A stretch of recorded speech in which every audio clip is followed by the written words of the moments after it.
আরে ড্রাগন ফলটা তো অনেক সুন্দর। হ্যাঁ তাই তো। কি বলিস দোস্ত? নাও জানি। নেওয়া আচ্ছা ভাই, ড্রাগন ফলটা কত করে কেজি? ভাইয়া ড্রাগন ফল তো 200 টাকা কেজি।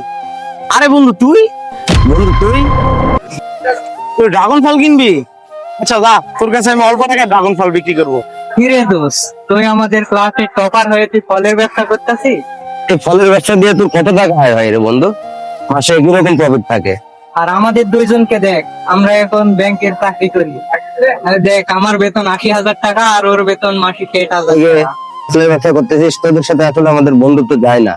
আমাদের লেভেলটা দেখছিস এখন? আমরা ব্যাংকে চাকরি করতেছি আর তুই আমাদের বন্ধু হয়ে ক্লাসের টপার হয়ে তুই ফলের ব্যবসা করতেছিস। আরে বন্ধু তেমন কিছু না, আসলে এই দুনিয়ায় তো ব্যবসা হালাল, বুঝছ নাই? এই জন্য আমি ব্যবসা করতেছি। আচ্ছা, আর আমিও তো চাইলে ব্যাংকে বা যে কোনো পোস্টে চাকরি করতে পারতাম, কিন্তু করিনি। যে কোনো একটা কারণ আছে। তো যাই হোক, তোরা আমার বন্ধু মানুষ। 200 টাকা ড্রাগন ফলের কেজি, তো 200 টাকা নিব না। আজকে তোদেরকে আমি ফ্রিতে আমার ড্রাগন ফল দিব।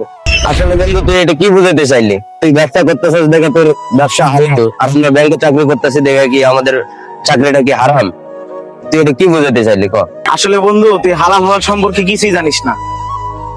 ব্যাংকের চাকরি যে হারাম এটা কি তুই জানিস? ব্যাংকের চাকরি যারা করে এরাও সুদের অন্তর্ভুক্ত। ব্যাংকের যে লেনদেন এটাও সুদের অন্তর্ভুক্ত। এটা তো তুই এই সম্পর্কে তুই তো কিছু জানিস না। আর আমি তো চাইলে ব্যাংকের একজন ম্যানেজার না, আমি ব্যাংকের ডাইরেক্ট ডিরেক্টর হতে পারতাম, কিন্তু আমি ব্যাংকের চাকরি ইচ্ছাকৃত ভাবেই করিনি, কারণ ব্যাংকের চাকরিটা হারাম। আর আমি যে ব্যবসা করতেছি আমার ব্যবসাটা সম্পূর্ণ হালাল।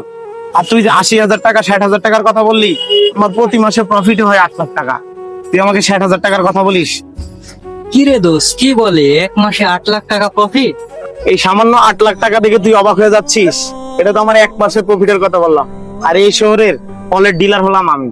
আর তোরা এই 80,000 60,000 টাকার গল্প আমার কাছে এসে বলি? শোন বন্ধু, এই ব্যাংকের চাকরি ছেড়ে হালাল পথে রুজি রোজগার কর। এই রোজগারে তোদের বরকত আছে।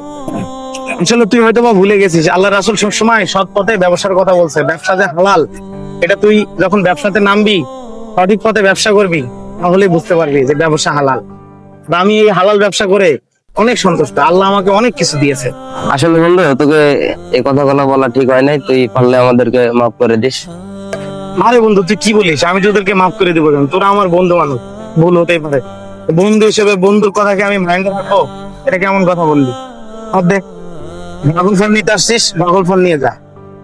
থাক বন্ধু, আজকে আর ড্রাগন ফল নিব না। তোর সাথে দেখা হয়ে অনেক ভালো লাগলো। চল।